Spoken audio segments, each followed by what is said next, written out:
السلام علیکم، دیسی ٹی وی USA کے ساتھ میں ہوں عائشہ حمید۔ ناظرین، مشرق وسطیٰ میں جاری کشیدگی کے درمیان ایران اور امریکہ کے تعلقات ایک بار پھر عالمی توجہ کا مرکز بن گئے ہیں۔ حالیہ جنگی صورتحال اور سفارتی رابطوں کے بعد دونوں ممالک کے درمیان ممکنہ معاہدے سے متعلق اہم بیانات سامنے آئے ہیں، جنہوں نے خطے کی سیاسی اور معاشی صورتحال پر نئے سوالات کھڑے کر دیے ہیں۔ ایرانی وزیر خارجہ عباس اراغچی نے ایک تقریب سے خطاب کرتے ہوئے کہا ہے کہ امریکہ اور ایران کے درمیان زیر غور مفاہمتی یادداشت پر ابھی تک دستخط نہیں ہوئے ہیں اور اس کے متن یا شرائط میں مزید تبدیلیاں بھی کی جا سکتی ہیں۔ ان کا کہنا تھا کہ مذاکرات کا عمل جاری ہے اور بعض اہم نکات پر ابھی بھی بات چیت کی ضرورت ہے۔ عباس اراغچی کے مطابق عبوری معاہدے میں امریکی پابندیوں اور ناکہ بندی کے خاتمے کے ساتھ ساتھ دنیا کی اہم ترین سمندری گزرگاہوں میں شامل ابنۂ ہرمز کو دوبارہ مکمل طور پر کھولنا بھی شامل ہے۔ انہوں نے کہا ہے کہ جوہری پروگرام سے متعلق حساس معاملات پر فوری طور پر نہیں بلکہ بعد کے مراحل میں تفصیلی مذاکرات ہوں گے۔ ایرانی وزیر خارجہ نے اپنے خطاب میں اسی بات پر زور دیا ہے کہ حالیہ جنگ کے بعد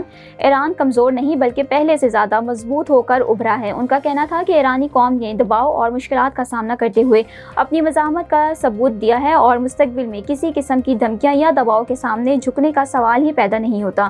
عباس اراغچی نے عالمی طاقتوں پر زور دیا کہ اگر خطے میں پائیدار امن چاہتے ہیں تو دھمکیوں اور دباؤ کی پالیسی ترک کرنا ہوگی۔ دوسری جانب امریکی فوج کی جانب سے جاری بیان نے صورتحال کو مزید پیچیدہ بنا دیا ہے۔ امریکی حکام کا دعویٰ ہے کہ ایران نے ابنۂ ہرمز میں تجارتی جہازوں کو نشانہ بنانے کی کوشش کی۔ بیان کے مطابق ایرانی فورسز سے متعدد حملے آور ڈرونز لانچ کیے جن کا رخ تجارتی بحری جہازوں کی جانب تھا۔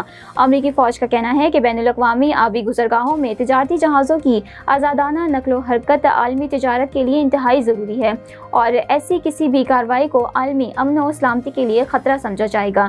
ناظرین، ابنۂ ہرمز صرف ایک سمندری راستہ نہیں بلکہ عالمی معیشت کی شہرک سمجھی جاتی ہے۔ دنیا کے تیل کا ایک بڑا حصہ اسی راستے سے مختلف ممالک تک پہنچتے ہیں۔ یہی وجہ ہے کہ اس علاقے میں معمولی کشیدگی بھی عالمی تیل کی قیمتیں، اسٹاک مارکیٹوں اور بین الاقوامی تجارت پر فوری اثرات مرتب کر سکتی ہے۔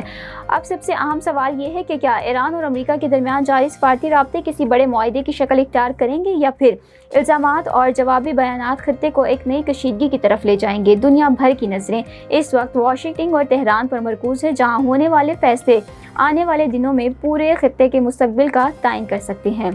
دیسی ٹی وی USA سے فی الوقت اتنا ہی۔ مزید خبروں اور اپڈیٹس کے لیے دیکھتے رہیں دیسی T V USA۔ Neurological care is a pressing healthcare challenge in Pakistan.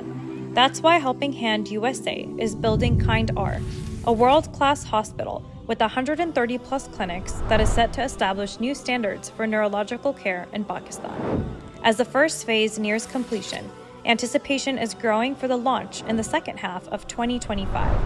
Give zakat and sadaqah through Helping Hand USA today and join this historic endeavor to redefine future healthcare in Pakistan.